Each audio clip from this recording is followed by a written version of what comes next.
18 1857. கல்கத்தா, மும்பை மற்றும் மெட்ராஸ் பல்கலைக்கழகங்கள் நிறுவப்பட்டன.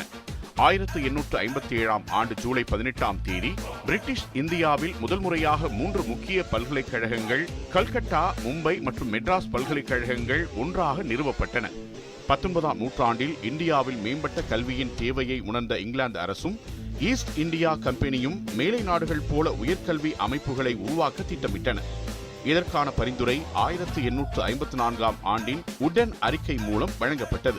இந்த அறிக்கையின் பரிந்துரையின் அடிப்படையில் பிரிட்டிஷ் மாடல் பல்கலைக்கழகங்களை இந்தியாவில் நிறுவுவது என முடிவெடுக்கப்பட்டது. எனவே இவை அனைத்தும் இங்கிலாந்தின் லண்டன் பல்கலைக்கழக மாதிரியில் உருவாக்கப்பட்டன. இந்த பல்கலைக்கழகங்கள் தொடக்கத்தில் கல்வி அளிக்கும் நிறுவனங்களாக இல்லாமல் தேர்வுகள் நடத்தும் தேர்வு மையங்களாகவும் பட்டங்களை வழங்கும் மையங்களாகவும் மட்டுமே இயங்கின. காலப்போக்கில் இவை முழுமையான கல்வி நிறுவனங்களாக விரிவடைந்தன.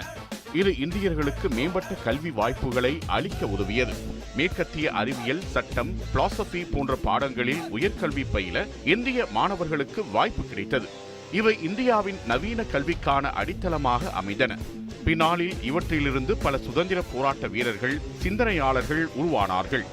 1857இல் இந்த 3 பல்கலைக்கழகங்களும் நிறுவப்பட்டது. இது இந்திய உயர்கல்வியின் வளர்ச்சிக்கு அடித்தளமிட்ட மிக முக்கியமான வரலாற்று நிகழ்வாக பார்க்கப்படுகிறது. இன்றும் உயர்கல்வி, ஆராய்ச்சி, சமூக வளர்ச்சி ஆகிய துறைகளில் இந்த பல்கலைக்கழகங்கள் முக்கிய பங்காற்றுகின்றன.